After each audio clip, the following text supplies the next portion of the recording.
Calvin Ridley's fine. Zay's going to be down today, and we'll monitor him day to day. Who's the other one? Josh Allen. Josh is going to be fine. He'll be out there, but a little bit limited today, but he'll be out there in practice. When you look at the Texans, what did you see when you reviewed their tape? How are they different from maybe last year? I tell you, these guys, they fly around. They play with a lot of speed and enthusiasm and aggression. It's a tribute to what D'Amico's doing down there. He's changing that culture and obviously young on offense, with the quarterback and everything. But he's a talented player, obviously, dangerous out of the pocket, throws well on the run. Good football team, and a scheme that we're familiar with defensively, but they're playing it extremely well. Last year when you played at home against the Texans, the offense kind of had a sluggish day with the offense coming off another sluggish week against the Chiefs. How do you avoid that sort of performance this week? Yeah, we can't go backwards. Obviously, we got to focus, on us and have a forward mindset. We got to clean up some things. We know that, but it's have a good week of preparation and go play this weekend. Since the game Sunday, you repeatedly mentioned, hey, it's week 2, it's early, you've got a lot of football left, all that stuff. When you put that kind of reality on the reminder of that reality, does that apply as much probably to the offensive line as any unit on a team? Because you got 5 working parts that got to kind of blend together. They haven't had this massive amount of time together. Yeah, I think it's real. They don't get a ton of work during the preseason. It's why I play the starters, really. I know it's limited in preseason, but it's why I do play the starters, so we try not to have too many setbacks as the season begins. But there is some continuity that has to be worked through with that offensive line. There's communication that has to be worked through. Ben's working himself back in as a starter again. Missing a few games from last season. Walker's playing tackle for the first time, kind of full time over there right now, and we got a young right tackle. So there's some pieces that still need to work together, but they're coached well and they practice hard, and we'll work through those. When you were in Philadelphia, and if you want to apply last year as well, have you always kind of sensed that the offensive line, a lot of times, it is a work in progress? That what you see early could mushroom into something really good, or if you get attrition, it could go south. Yeah, I look back to that last season. I was there in Philly. We lost 4 of the 5 starters, and it's hard in this league. Defensive front sevens are too good. They're too strong. They're too fast. Things are moving quickly, and yeah, it can affect you. But we continue just to work with these guys. We, have good practices every day, and keep building and heading in the right direction. Those continuity issues potentially with the offensive line, can that contribute to sort of the short yardage issues you guys have been having over the past couple of weeks, or no? It's part of it, but it's not everything. I think you can maybe point a finger at different facets of it. It could be the tight ends, the running back not hitting the hole, things of that nature. Offensive line, obviously, is a part of that as well. But it's everybody. It takes 11. No matter what the situation is during the game, and those are the things that we got to focus on and fix. How concerning is it so far? It's only 2 weeks, so it's week 3. It's week 3. Yeah. So is moving forward, how do you sort of assess it, I guess, from a week-to-week basis? Well, that's how you assess it, is week to week. We have to improve. We got to look at it from a coaching standpoint, right? We got to look at the scheme. Are we doing the right things? Is what the defense, giving us what we anticipated on tape? Are there some changes there? Because sometimes that happens, and then we have to adjust in game sometimes. But I know it's early, but we're running out of the early excuse a little bit, and we've got to get it addressed pretty quick. If Zay can't go this week, how do you replace him on the offense?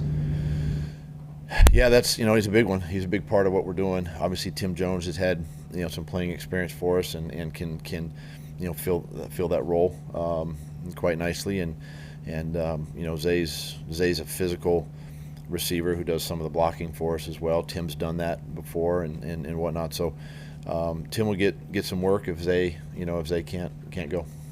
Does CJ Stroud look a little more advanced than a guy that's only played 2 games? He does. He really does. And again, keeping things relatively simple where he can just play fast and free, and he doesn't have to think about a lot of things, and using his skill set, and getting him out of the pocket. I mean, he's completing about 64% of his throws right now, which is pretty good for a young player, and 2 touchdowns, no interceptions. So, those are all things that will keep gaining,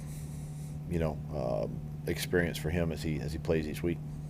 Will Anderson, I know only 2 starts, but he's already become a guy you kind of have to know where he's lined up. Yeah, he's another one. Obviously they drafted him, for a reason, to come in and add some pass rush, and with obviously D'Amico's experience with the San Francisco defense, and then you got Matt Burke there, who was with me in Philly, and Jim Schwartz, kind of that wide 9. There's a similarity there, and that's why they got a guy like Will. He can get him in a 9 technique, and he can rush, and it's Greenyard on the other side is doing the same thing. I mean, these 2 guys can get after the passer. You put the film on, and you can't go to sleep on them. And then you got 2 veteran guys inside that can push the pocket. So it's a good group up front. Is that something that can help Anton kind of grow up quickly? It seems like every week there's a guy on the edge who, he really has to bring his game. Yeah, it's kind of interesting because the 2 games Monday night are the 4 teams that we're going to end up playing this season, right? And all of them have edge rushers, and now this is no different, right? And you grow up as a young player, you grow up fast in this league, and it's unfortunate there's no time for really development and growth. You just got to go do it, and it's our job to help him, and he'll be better. He'll be a lot better this week. He'll be a lot more confident, in his ability, and should be a good matchup. Does playing a rookie quarterback early in the season benefit the defense? I mean, I don't know. Week 1 was a rookie quarterback, and there's going to be some growing pains, obviously, with the young quarterback. I dealt with that, my first year in Philly with Carson, and but the thing is, those guys are going to, by the time we see them again in the second week, they're going to be so much better. So it'll be a different team, right? But again, you can't just go into a game saying, oh, he's a rookie quarterback, he's going to make mistakes, all that. Because no, he's got 10 other guys. I mean, you look at the game last year; they ran the ball pretty effectively, against us last year. So there's other ways of protecting, a young quarterback and helping him, be successful early. How much, if at all, getting the running game started help the offensive line, help the quarterback, help everyone? It does. I mean, it just helps like you said, it just helps everyone. I think it settles the offensive line, kind of getting that rhythm. They getting a good lather, feeling themselves coming off the ball a little bit, helps your quarterback. It just you have to have that sense of feeling that you've got the running game going, and I think too, even when you struggle with it, you got to stick with it. I think that was something we learned even in the Indy game. We came back and we kind of stuck with the run game, as the game progressed, and those are all things that really just help your offense. Obviously, they're great for your quarterback, to get him into a rhythm as well, and then he doesn't feel like he's constantly dropping back and having to make a lot of throws that way. You talked about the offensive line getting going early. I mean, does the running game take some time to get going? Have you had the feeling that you're close? It does take time. That's part of the equation. 1, 2, 3 yard runs eventually turn into 6, 8, 10 yard runs, as the game or the season goes, and sometimes it gets frustrating, right? Because you want it to be better, but it's not. But again, you also have to understand that you got to be patient with it and kind of let that part of it unfold. Trevor tends to miss throws. I guess sometimes a lot lot of them are high. Where's the breakdown in that? Is that more of a just rushing the throw, or is that, or is there a mechanical issue? No, there's no mechanical issues. It could be pressure in the pocket, the tackles, pushing the guards and centers into the lap of your quarterback.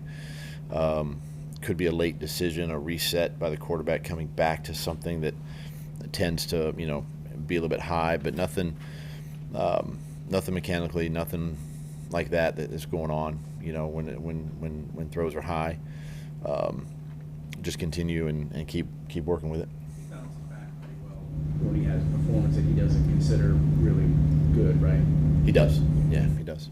What's the makeup that allows him to do that? I just think he's the type of guy that it bothers him when he or the team doesn't play well. It bothers him, and it bothers a lot of guys. And I would say that we didn't practice very well last week. And it starts there. It starts in practice and being efficient and we've got to have good days coming up. But this team's been resilient that way, and they seem to respond to each other and the kinds of adversity that we sort of bring on ourselves. How do you teach what you guys did last year, the second half of the season and the rally and all that other stuff? Do you worry that there's a thinking in the locker room that says, okay, well, it might not be going great right now, but we'll be able to turn around, no problem, type of thing? No, you don't worry about that? I can't rely on that kind of thinking. It's got to be a now mentality. Obviously, we've got to continue to work to improve. Different season, different team, different set of circumstances, and you just got to play it one game at a time. You mentioned last week's practice. How do you teach a team championship level practice habits? A lot of it is on the players too. I can teach them and instruct in the way things are set up, but it's how the look teams present the look. It's how offensively and defensively they attack the game plan within the practice. And there's going to be, you want the mistakes to be made during the week, right? So you clean those up and you minimize them during the game. But it doesn't take away from us having energy and juice and enthusiasm at practice, right? And those are all things that we can control. There's going to be mistakes, but it just each person, each player just has to have that motivation. Like, hey, I've got to get better today. Having that flat week of practice going into a game that, it was against the Super Bowl champs, the guys that sent you home, one that you probably didn't need to motivate them that much for. Does that worry you at all? No, it doesn't. Guys were in really good. By the end of the week, they were in a really good place. I thought mentally, but we just failed to execute in that game. That part's disappointing. You talk about execution during the games and how it wasn't there necessarily against Kansas City. Have you seen that execution in practices? You said last week it wasn't a great week of practice. Have you seen it execute in practice and just disappear during the games, or? Yeah, I've seen it. It shows up. It just wasn't enough. It wasn't consistent enough, last week. And again, those are things that,